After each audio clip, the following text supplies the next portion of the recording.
Eh, una ahorita con respecto a eso. Entonces, la empresa transportadora que genera el manifiesto no debe hacerle documento soporte a ese tercerito que tiene los vehículos. No, a ver, hay un tema y es que el manifiesto de carga no es documento equivalente a la factura, ¿cierto? Entonces, la empresa transportadora está en la obligación de facturar, tiene que emitir factura. Y cuando está facturando los 500 millones de pesos, en el ejemplo que ponía, está facturando esos 500 millones, una parte a nombre propio y otra parte a nombre de un tercero. Y ese tercero, como yo con ese tercero realmente no estoy teniendo un costo gasto, no hay por qué elaborar documento de soporte, sino que yo le hago la relación donde le digo, vea, a usted le tocaron 350 de esta facturación de 500. Y ya con eso soporto, no es un costo gasto, yo lo que soporto es ese pasivo que tenía, que ya se lo cancelé cuando le trasladé los 350 millones de pesos. Marcela, y en la factura de venta al cliente final se le debe especificar qué es ingreso para terceros. Algunas veces se especifica, algunas veces no, porque no me conviene que nadie sepa que este es un ingreso para tercero y cuánto le toca al tercero, por ejemplo. Entonces depende. Gracias. ¿Hiciste hasta los peajes? Listo. Me preguntan, si una empresa tiene su ubicación fuera de Medellín y le reconoce los peajes a los empleados y solo generan una cuenta de cobro sin adjuntar los documentos equivalentes electrónicos, se puede reconocer como deducible y elaborar el documento electrónico. El peaje se carga a nombre de quién. Entonces es importante recordar algo. Cuando usted está frente a una figura de reintegro de costos o reintegro de un cobro, para probar que realmente es un reintegro, usted tiene que tener un soporte, ¿cierto? A no ser pues que en la política de la compañía, a los que viajan en determinadas zonas ya tienen establecido, estos por esta zona pasan por tantos peajes, este es el valor que yo le voy a dar, listo. Pero a los otros normales, cuando desarrollan la actividad, usted sí les tiene que pedir un soporte para tener la seguridad que no está incrementando el patrimonio de ellos y que es un verdadero reintegro de costos, que no va a ser ingreso para él. ¿A nombre de quién le hace el documento? Pues usted le puede hacer en los reembolsos. En el concepto unificado dicen cuando es reembolso de gastos por taxis, peajes y todo, puede hacer a nombre del empleado. Lo importante es que usted tenga en cuenta eso en una cuenta y en un concepto para reportarlo en el formato 1001, 5055 o 5056, que no constituyen ingreso para él. Y más allá, que usted pueda defender en la contabilidad que eso no es ingreso para él, para cuando llegue la unidad de gestión de pensiones y parafiscales, no le exija que ajuste la seguridad social por ese pago. Pero lo puede dejar en cabeza de él teniendo la prueba pues, del peaje que pasó, o si ya le trae el documento electrónico, no necesita que esté a nombre de la compañía, lo registra con el documento electrónico y no tiene que hacerle documento soporte. Se compra una máquina muy especial para una empresa de plástico. Esta máquina ayuda al mejoramiento del medio ambiente y ya nos dieron certificado para el descuento en las próximas declaraciones de renta. Supongo que este descuento por activos fijos reales productivos. ¿Hay alguna recomendación especial para aplicar este descuento ante la DIAN? Lo digo por la tasa mínima de tributación o por los límites frente a la renta líquida. Sí, a ver, ¿qué es lo que tenemos que tener en cuenta cuando vamos a usar descuentos tributarios en general? ¿Cierto? Que el descuento tributario me va a bajar el impuesto neto de renta. Y que ese es el impuesto que yo comparo para efectos de verificar si tengo que adicionar o no impuesto por la tasa mínima de tributación. Entonces, cuando vamos a usar descuentos tributarios, a ver, en activos fijos reales productivos, la norma lo que establece es que yo me lo puedo tomar en el año de la compra o en periodos siguientes, sin límite de tiempo. Y aquí no hay una restricción como el 50%, el 30% del impuesto, no. La única restricción que yo tengo para activos fijos reales productivos es que no me supere el impuesto del propio año. Yo podría llevar incluso a cero el impuesto del propio año. Pero en la pregunta que plantea la persona, pues tiene mucha razón, no tiene sentido que yo lleve el impuesto a cero para luego ir a pagar por tasa mínima de tributación, ¿cierto? Entonces, si a mí la tasa mínima de tributación me está dando 5 millones de pesos, lo ideal es que yo utilice el impuesto hasta esos mismos 5 millones de pesos y lo que no alcance a tomar lo vaya tomando en periodos posteriores para poderme afectar.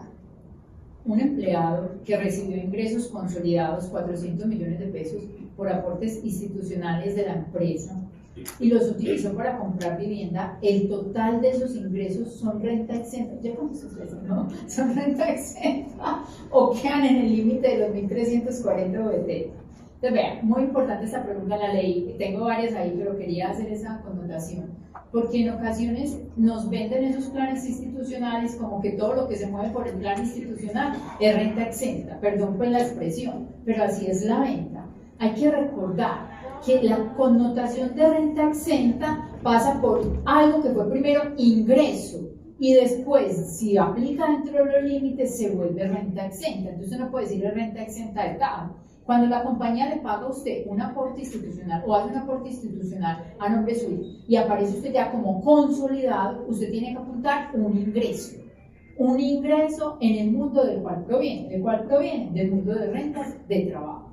Entonces, ese ingreso tiene la potestad de volverse renta exenta hasta los limitantes, pero ese ingreso tiene que estar, 400 millones ya supera, porque la empresa no le puede hacer, pues puede hacer el aporte, pero apenas tiene derecho a beneficio hasta 3.800 VTs que tiene la empresa. Entonces, bueno, pero para hacer renta exenta, primero es ingreso. ¿Y hasta qué limitante? Los 1.340 VT.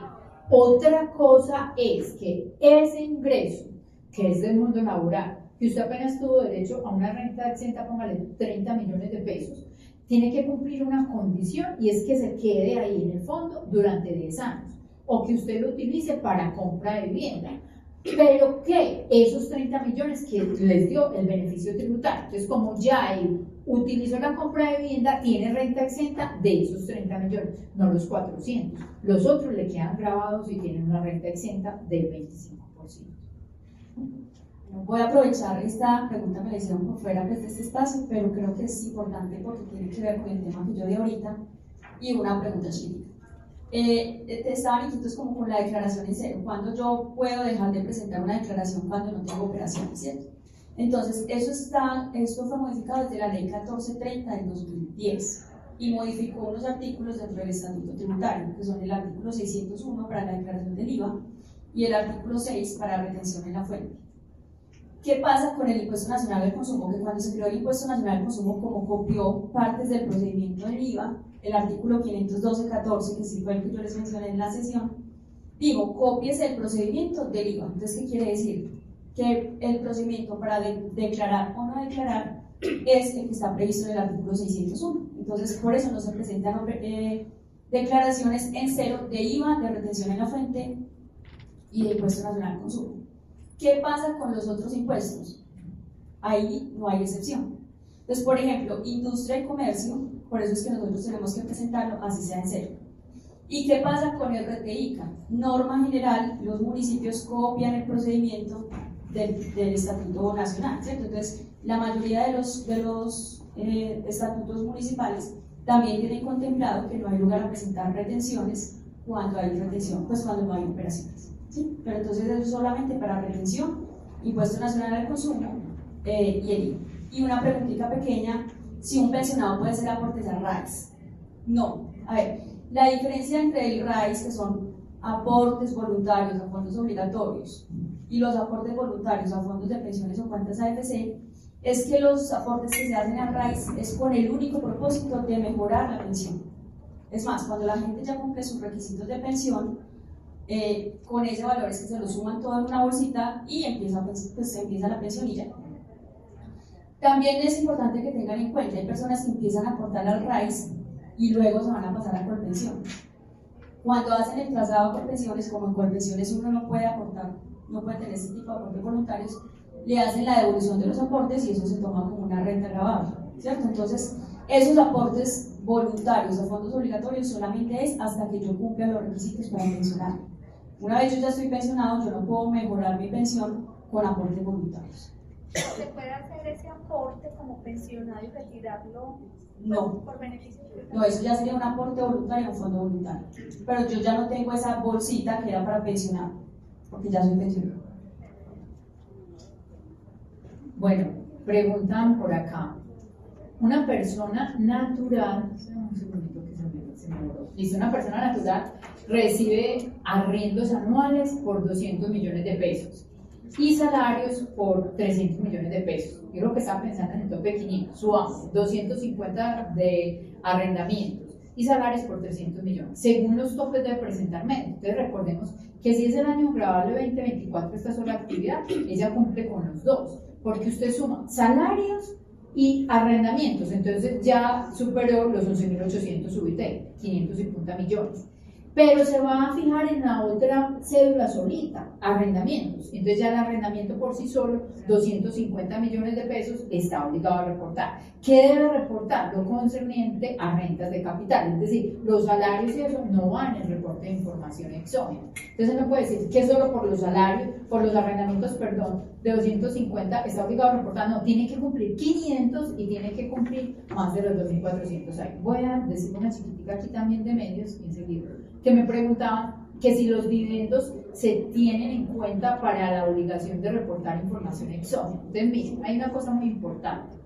Los dividendos es una cédula aparte, ¿cierto? Suma para el primer total 500, más de 500 millones, más de 2.400, 11.800 millones. Ya me enredé con las UVT. Ustedes me entienden, hasta ahora ya uno ya las VT están en cualquier lado.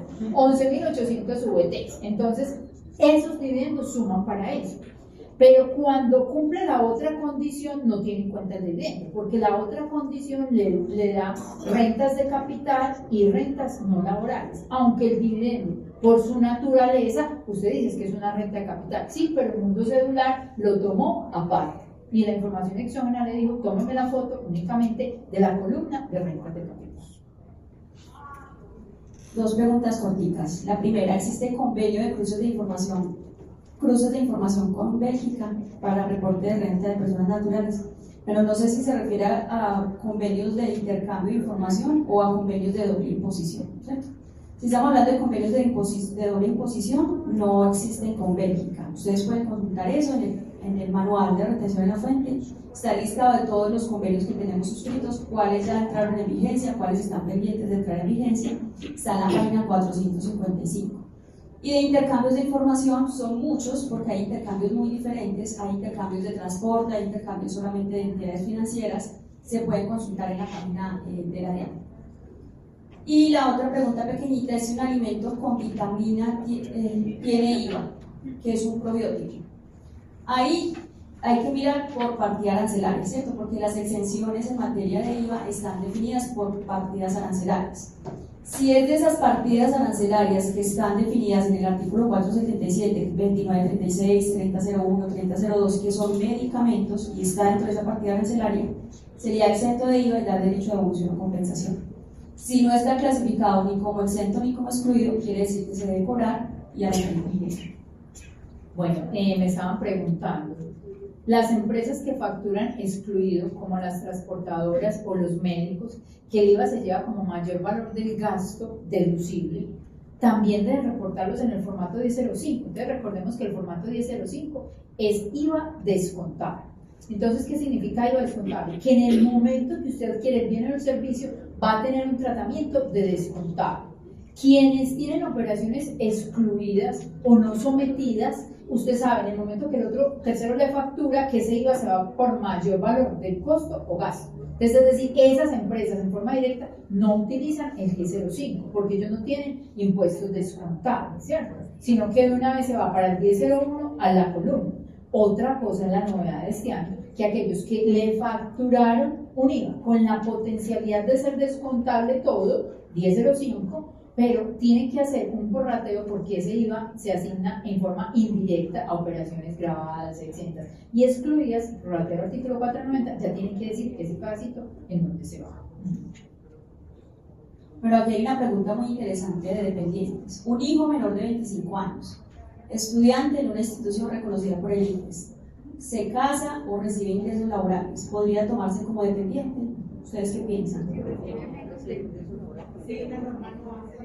Exactamente. Entonces, aquí es muy importante, este tipo de dependientes, hijos entre 18 y 25 años, la norma no establece que tienen que ser dependientes económicos, o que no tengan ingresos, o que sus ingresos sean inferiores a 260 UT. ¿Qué sí define la norma? Que la educación la está financiando el padre. Entonces, él se casó, pero yo le quiero pagar la universidad. En ese caso, sí es dependiente. Pero si él está casado y él paga su propia universidad, ahí no lo podríamos tomar como dependientes.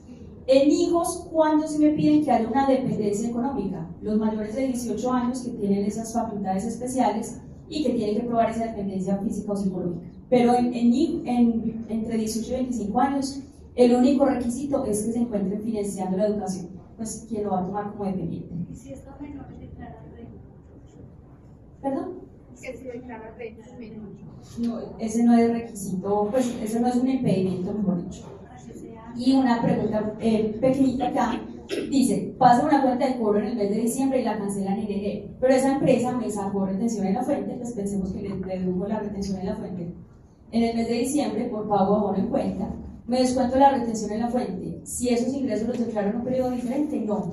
El decreto 2277, que es el decreto de devoluciones, contempla que cuando yo tengo ese ingreso diferido, la retención también es diferida, ¿cierto? Entonces, en el ejemplo que yo les ponía ahorita en la mañana, facturé 50 millones de pesos y solamente me pagaron 10 en todo el año. Entonces, aunque me certifiquen 50 millones, yo en el 2024 me voy a poder tomar 10. Y los 40 restantes me los voy a poder tomar para la declaración de renta del 2025, que es cuando me los pagan. Bueno, esta es una pregunta muy buena y por eso hay varias, pero miren esta. En el año 2023, formato 1001, se envió por error la información de este mismo formato, pero del año grabable 2022. ¿Qué recomendación sugiere corregir? ¿Qué recomendación tiene? Sugiere corregir como reemplazo total el formato completo y pagar la sanción por la diferencia en los valores reportados.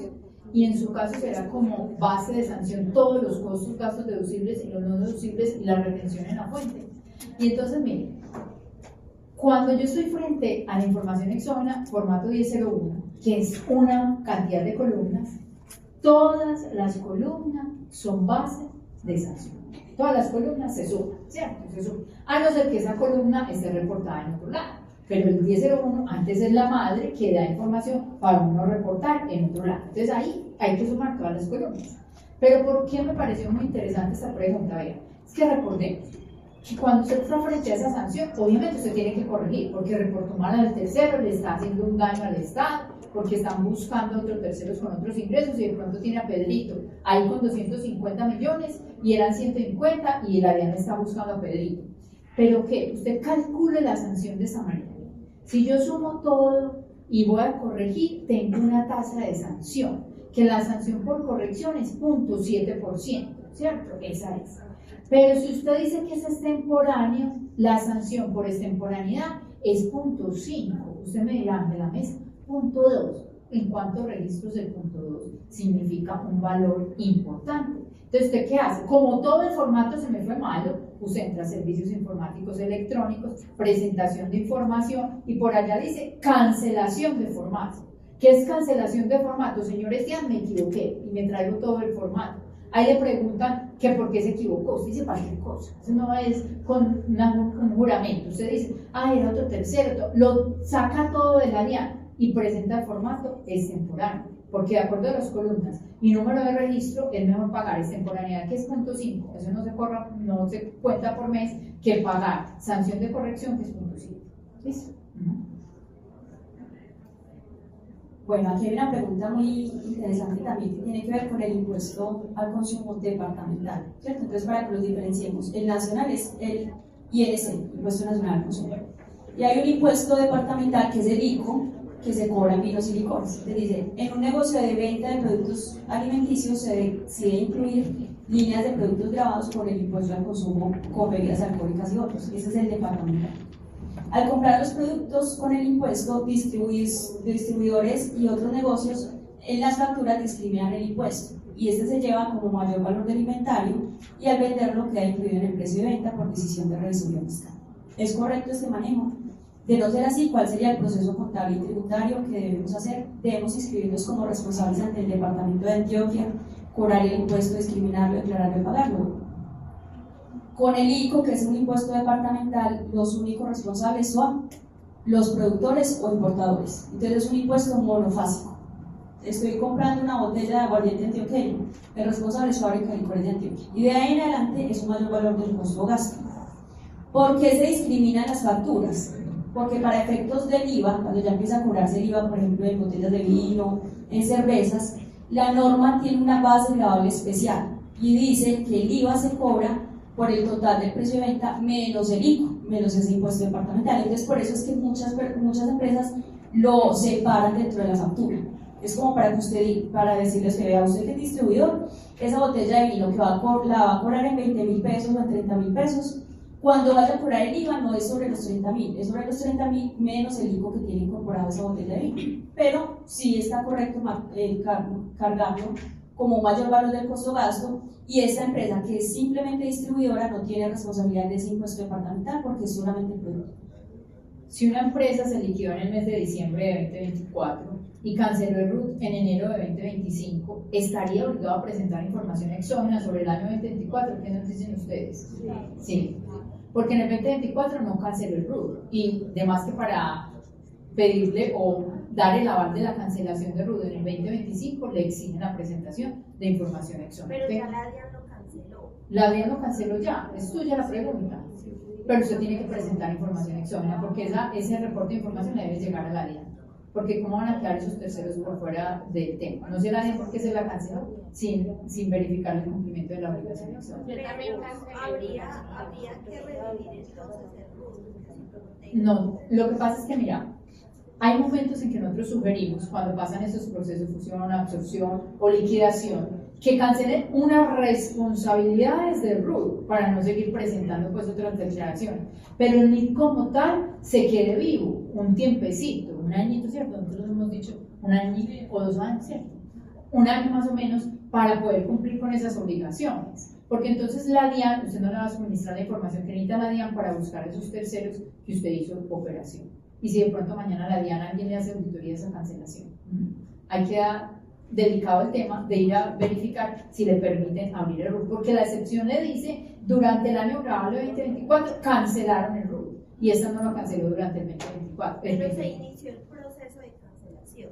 No importa, porque la norma dice cancelen en totalidad, o sea, hagan todo el proceso. ¿Y por qué está ahí? Que yo les decía, es porque cuando usted va a cancelar, lo normal es que el funcionario que apruebe vea que usted ya cumplió con todas las obligaciones. Y dentro de esas obligaciones, presentar información exógena. Y de ese mismo, si no tuvo movimientos en el 2024 y se canceló en el 2024. Es que usted reporta exógena de los formatos que le toque, si hay que reportar. Si usted dice, yo no tengo costos de deducciones, retenciones, pero tiene socios. Si es solo le queda socio, le tocaría ese formato de socios. 10-10, ese le tocaría.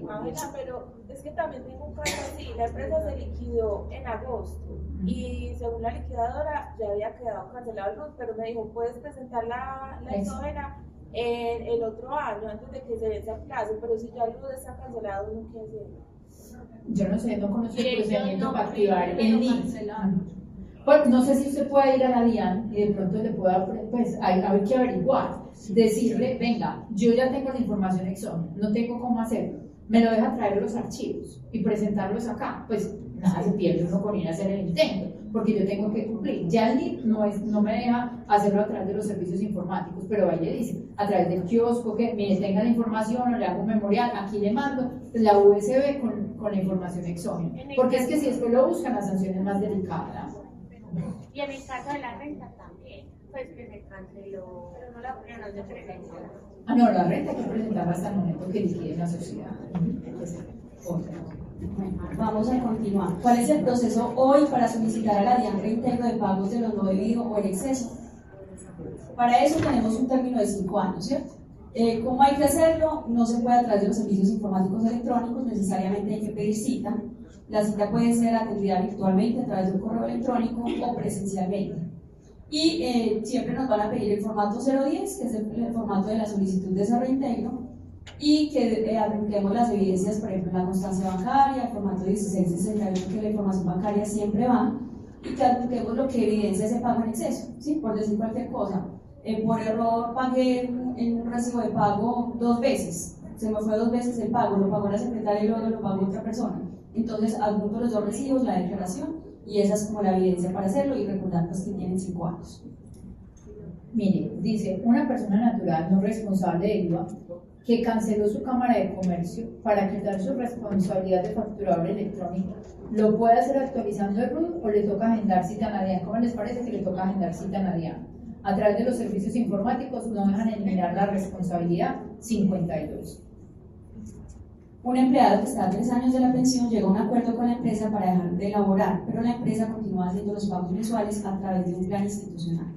Los aportes son retirados al mes siguiente por la persona. Estos pagos se deben liquidar en las rentas de trabajo, aunque ya no se tenga vínculo laboral. Pues mira, lo que pasa es que normalmente eso, aunque ya no se tiene vínculo laboral, proviene de la relación laboral, ¿cierto? Entonces, por eso se acostumbra a declarar en ese tipo de renta.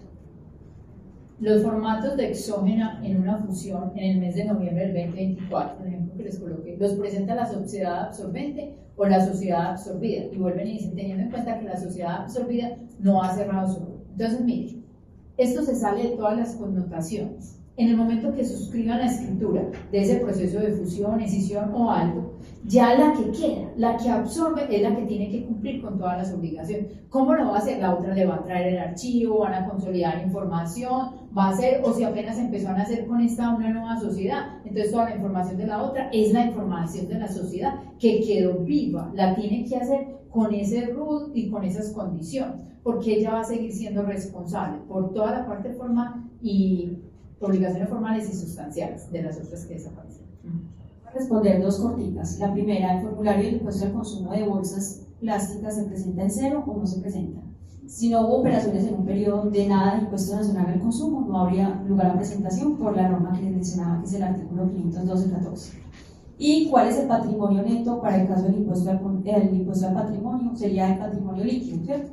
Que esa es la base sobre la cual yo verifico primero si cumplo con el hecho generador y con el cual empiezo a hacer la depuración de la base gravable, que el patrimonio líquido es el patrimonio bruto menos deudas, y parto de la declaración de renta del año 2024, más o menos las variaciones por avalúos catastrales para quienes tienen la obligación de declarar por avalúos catastrales, ¿cierto? Porque si estamos hablando de una persona natural obligada a llevar contabilidad que debe declarar por el mayor entre costo fiscal y avalúo catastral, pues entonces tengo que tener presente ese avalúo catastral.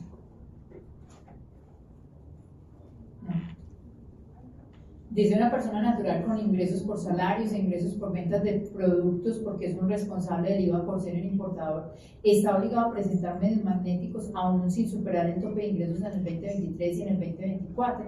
Entonces hay que recordar que en personas naturales, si no es mandatario, tiene que mirar los topes, y los topes son dos.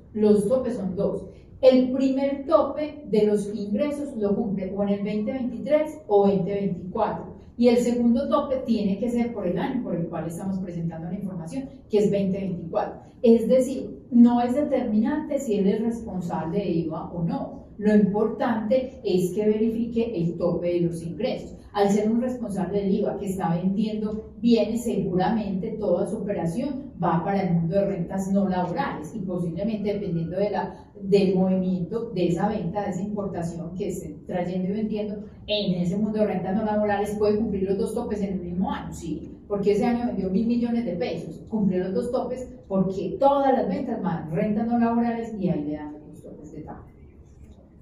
El dueño de una empresa SAS está obligado a pagar impuesto al patrimonio si la empresa tiene un patrimonio de 6.000 millones, capital de 1 millón y el resto son utilidades acumuladas. En medios magnéticos se reporta al socio solamente por 1 millón. Aquí hay que tener presente algo. Voy a partir del supuesto de que el único patrimonio que tiene ese señor es la acción, ¿cierto? Entonces, ¿qué pasa? Si mi patrimonio es esa acción, yo la tengo patrimonialmente por mi costo de adquisición, que mi costo de adquisición es 1 millón de pesos. ¿Cierto? Yo aporté en la sociedad 1 millón de pesos. Yo no tengo por qué transparentar o aplicar como una especie de método de participación de la sociedad del socio, porque es una compañía nacional. Entonces, el socio va a tener 1 millón de pesos. Eso no le da para superar el tope para estar obligado a presentar impuesto al patrimonio. Entonces, si en las otras cositas que él tiene, más esa acción de 1 millón de pesos, no supera el tope de 72.000 UET, quiere decir, no está obligado a presentar impuesto al patrimonio. Pero vamos a suponer que aparte de esa acción de 1 millón de pesos, tiene muchas otras cosas que sí lo obligan a presentar declaración de impuesto al patrimonio. ¿Qué le va a pasar a esta persona? Que la norma le dice, bueno, usted tiene la obligación de declarar las acciones, no por el costo fiscal que es 1 millón de pesos, sino por el menor entre el costo fiscal ajustado por el artículo 73 o el valor intrínseco. Puede que el ajustado por el artículo 73 le dé 15, 20, 25 millones de pesos. Y el valor intrínseco, ahí sí a él le va a dar mucho más, ¿sí? Entonces, tengo que seleccionar el menor de los dos. Entonces, en patrimonio la tengo por 1 millón y en base gravable tengo que comparar valor intrínseco, acción del artículo 73, y sobre el menor es que me va a pagar impuesto al patrimonio. No. Ahora, dice, vamos a ver esta. Voy a vender un apartamento. El dueño es una persona jurídica. El comprador es una persona natural que va a pagar el 50% del valor del apartamento con un leasing. Debo hacer pagar formulario 490 de retención en la fuente por el 1% del valor del negocio. Leasing dice que la base para esta retención es el valor catastral, no el valor de compraventa. Eso es cierto. La factura de venta del inmueble sería ¿cuál? ¿El valor real de la venta o el valor de la escritura? Que según el leasing es el valor catastral. Oigan, qué pregunta tan interesante. Con mucho modo. Vamos a ver si la desagregamos. Estaba tratando de ubicar aquí en el manual de retención en la fuente el tema de las ventas de bienes inmuebles, porque cuando yo voy a hacer un traspaso de un bien inmueble, pasa por la notaría y el notario exige la retención en la fuente relacionada con ese tema, ¿cierto? Y exige el pago del recibo 490. ¿A quién debería hacerlo? Es que la persona natural no es agente de retención. Debería ser la persona jurídica, ¿cierto? Porque la persona natural no es agente de retención. ¿Ella qué va a hacer pues con esa retención si la paga en un recibo 490? ¿Cuándo la va a imputar? ¿Cierto? No tiene cómo imputarla dentro de su declaración, debe ser una persona jurídica.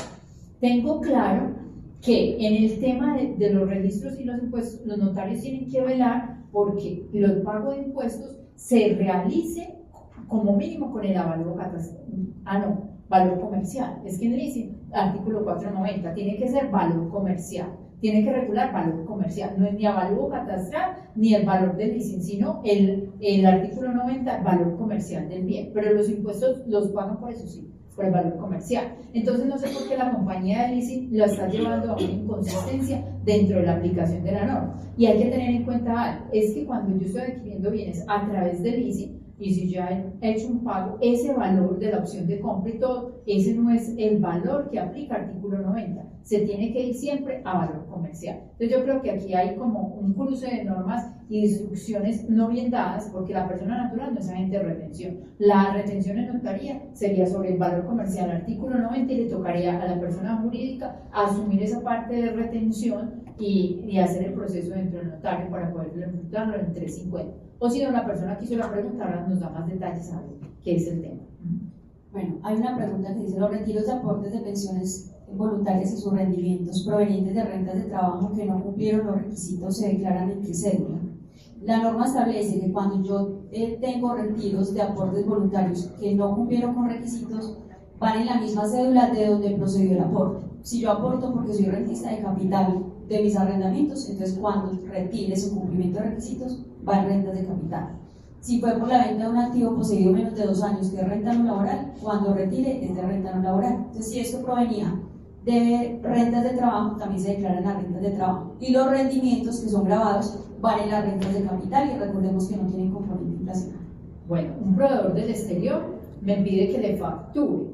Se hace con documento factura electrónica de exportación y pregunta si es grabado con IVA. Entonces recordemos que cuando yo soy un exportador de bienes o servicios, en la norma me dice no hay que cobrarle el IVA por el hecho de ser un exportador, estoy frente a una operación exenta, entonces no va con IVA. Y que en el mundo de facturación electrónica hoy tenemos que facturar esa exportación normal, con factura electrónica, allá en aspectos técnicos habrá un código que indique que es exportación o el link del exterior, pero ya no se utiliza lo que hacíamos antes, que era como una factura pro forma, que mientras el otro acepta, ya todo se va por factura electrónica de venta. Persona natural residente presta servicio remoto a empresa en México. ¿Le favorece más el régimen simple? Depende, ¿cierto? Porque aquí hay muchos escenarios por mirar. ¿Qué otras cosas puede tener? Vamos a pensar que lo que yo le facturo a México, para México o para el convenio, porque tenemos un convenio de doble imposición, para el convenio se considera servicio técnico, asistencia técnica, consultoría, es decir, allá me hacen la retención. Y es el único ingreso que tiene esta persona. Entonces va a tener un descuento tributario que no se puede restar en el régimen simple. Podría ser que no le convenga, ¿cierto? O puede que tenga otras muchas operaciones dentro de esas, la del los ingresos de México con el cual tenemos convenio de doble imposición y aún así le favorezca más pertenecer al régimen simple. Entonces casi que hay que hacer la proyección y la evaluación con sus ingresos proyectados pues al 2025 para saber si le conviene o no le conviene. Miren, por acá dice, debería coincidir la nómina electrónica enviada a la DIAN con el formato 1011 costos y deducciones de nómina. Miren, en nómina electrónica pagos son unos en cuenta que van a ser pues costo de deducción de la empresa. Pero puede que muchos, unos, cuando usted empieza a hacer la depuración, no le queden efectivamente como costos tomados en el periodo. Usted no necesariamente le va a coincidir con el 1011. O por ejemplo, que usted diga, yo tengo que llevar una bonificación y se fue en nómina electrónica porque era por productividad, por el tiempo que tenía la persona. Pero al final del ejercicio, cuando hizo renta, dijo, no, es que esto todavía no tiene fecha cierta, no nos la podemos tomar fiscalmente, no acá. Entonces, no necesariamente deben coincidir. ¿Qué se debe hacer uno? Tratar en lo posible de hacer una conciliación. ¿Qué se fue por allá en la nómina electrónica? ¿Qué me estoy tomando en costos, gastos y deducciones? Porque hay partidas diferentes, así más o menos. Y hacer de pronto si le da una conciliación con ese certificado 220 para que no se le vaya a desfasar. Pero no necesariamente tiene que coincidir. Y es más, es que mire, por ejemplo en nómina electrónica usted no reporta ahí los aportes que usted le toca pagar como empleador, ¿cierto? Usted no lo dan por la nómina electrónica. Los parafiscales, todos estos, la parte que le toca pensión y salud. Pero en el 1011 sí le están pidiendo esa parte de aportes, entonces tampoco hay como algo que encaje exactamente dentro de esos dos. Los CDTs en dólares que se reinvierten con capital y rendimientos, ¿cómo se declaran en la declaración de activos en el exterior? Los rendimientos se reconocen con la tasa de realización y también se ajustan a la tasa de cierre y se entiende como ajuste realizado. No. A ver, ahí tenemos una diferencia entre lo contable y lo fiscal si estamos hablando de un obligado a llevar contabilidad. Y si no, ¿qué pasa para efectos fiscales? Que para efectos fiscales yo respeto la tasa del reconocimiento inicial, es decir, cuando constituye el CDT. Y los rendimientos sí se van declarando con las tasas de realización. Entonces, por ejemplo, me fueron consignando los rendimientos trimestrales el 31 de marzo. Entonces, el 31 de marzo con la TLM, el 31 de marzo yo fui reconociendo ese ingreso. Ya declaré ese ingreso porque ya está realizado. Lo fui declarando y luego, posteriormente, renuevo. Entonces, casi que hay que hacer como una especie de CARDEX o un control del CDT. Yo tengo $100.000 a una tasa X, que fue cuando lo constituí, más $2.000 de capitalización de intereses que tienen la TRM el 31 de marzo, el 30 de junio, el 30 de septiembre y así sucesivamente. Entonces hay que llevar como ese control de esa CDT y ese es el valor que debe estar incorporado tanto en la declaración de renta y en la declaración de activos en el exterior. Formato 1010 de socios, incluye también la prima en colocación de acciones, entonces vamos a recordar. En el artículo 19 de la resolución, y lo vimos como novedad, dice, el valor a reportar por acciones, aportes o derechos sociales poseídos en cualquier clase de sociedad o entidad a 31 de diciembre del año a reportar corresponderá al valor nominal de la acción, aporte o derecho social y al valor pagado por prima en colocación de acciones o de cuotas sociales de acuerdo con lo establecido en el artículo 36 del Estatuto Tributario. Entonces hay que recordar, sí debe reportar la prima, entonces usted tiene que ir a buscar esa prima en colocación de acciones, ¿quién la pagó? A buscar la historia para poder reportar al socio que efectivamente pagó la prima. Sí,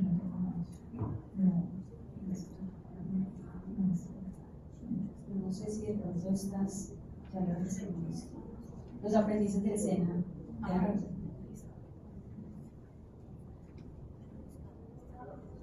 Yo ahorita les conté y estaba buscando por aquí la norma, por aquí hay un documento que quedó en enviarles del tema de aprendices del SENA. Entonces aquí hay una sentencia del 2004, dice, el anterior análisis es suficiente para concluir que no desconoce el principio de primacía de la realidad sobre las formalidades, hablando de aprendices, que la norma acusada define el contrato de aprendizaje como una forma específica dentro del derecho laboral que es distinta al contrato de trabajo y que por ende no se rige exactamente por las mismas reglas del contrato de trabajo, por la sencilla razón de que en realidad las relaciones de aprendizaje tienen especialidades frente a la relación laboral que justifican un trato distinto. Entonces, hay más historia pues normativa. El hecho es que yo no tengo un contrato de trabajo con un aprendiz, es un gasto el que tengo que tener por un número de empleados, pero no es un contrato de trabajo. Entonces yo no lo tengo que pasar por nómina electrónica. lo tengo que reportar en el formato 1001, 2276, porque es una prestación personal del servicio que está haciendo la persona. En otros pagos, creo que es el renglón 45, ahí dice compensaciones y retribuciones que se le dan a las personas. Y entonces el soporte, ¿qué será? A ellos, ¿qué les da? Uno les da como una póliza, es un documento. ¿Ustedes qué le dan a los aprendices? ¿Cómo les pagan? ¿Ellos qué representan? No sé. ¿Quién sabe qué documento presenta un aprendiz para pagarlo? Simplemente es el contrato que uno suscribe y tiene la obligación. El FICAM. Uno lo incluye como dentro de la nómina también. Al seno. No. Como una polilla de pago, como si fuera como una polilla de pago. Muchos lo hacen en nómina. Yo pues consultando el tema no lo transmitiría en nómina. Si ya se fue en nómina, queda en nómina. Y lo reportan en el formato 2276. Y de aquí en adelante hace el tema, no pasa nada, pues. Pero la realidad es que no es relación laboral, es otro tipo de relación que está vinculada. Empresas de servicios turísticos con vehículos propios para prestar el servicio a clientes de planes turísticos en Antioquia. Debe facturar con IVA, su servicio en la mayor parte es a extranjeros. A ver, el servicio privado de transporte terrestre es grabado con el IVA. El que no es grabado con el IVA es el servicio público de transporte, que para que se considere público o privado hay que cumplir con unas definiciones pues, que están desde la Superintendencia de Transporte.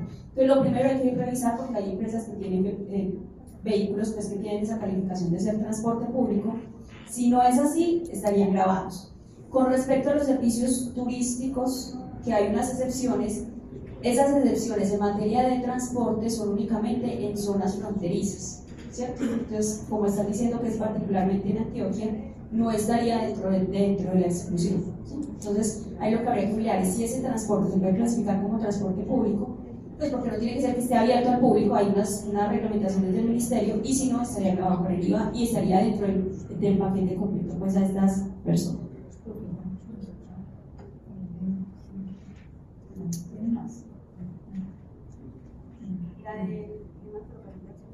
Sí. Si quieres terminamos con esta porque hay una pues, que no fue el tema de hoy, de un abogado que recibe durante el 2023 ingresos de indemnizaciones, pero que son pues, de demandas de sus clientes, que si está obligado a presentar información. Entonces eso me la ley me toca. Listo, vea, es muy importante algo. El contrato con el abogado, en su relación, la función de él es recaudar recursos de otros terceros, ¿cierto?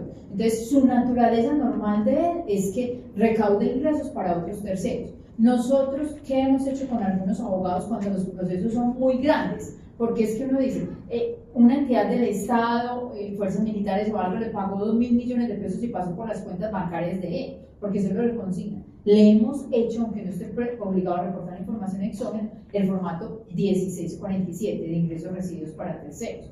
¿Por qué? Porque las fuerzas militares lo va a reportar a él y va a decir que recibió 2.000 millones de pesos. Entonces uno pasa al palo, le dice, no, es que no son de él. Él dice que son de cada uno, Pedro, Juan, los que hicieron la demanda. En otros normales que dicen, no son casos especiales, son el movimiento de cuenta bancaria, son 200, usted tiene como justificar, porque la naturaleza de esos procesos es que él va a cobrar por cuenta de nosotros. Pero cuando es unos volúmenes muy grandes y con entidades que ahí mismo lo cantan, sí hemos optado por reportar formato 1645. Marcela, te puedo hacer una pregunta. Una persona natural que tiene ingresos laborales, tiene pues, ingresos que tiene arrendamientos y tiene intereses. Esa persona puede hacer la consignación a un fondo de cesantías a fin del año por la parte de rentas de capital. Sí, aunque tenga ingresos laborales. Yo no puedo aportarme a mí mismo por cesantías en lo que tiene que ver con salarios, ¿cierto? Yo de mis propios salarios no puedo ir a consignar mis cesantías adicionales a las que aporta mi empleador.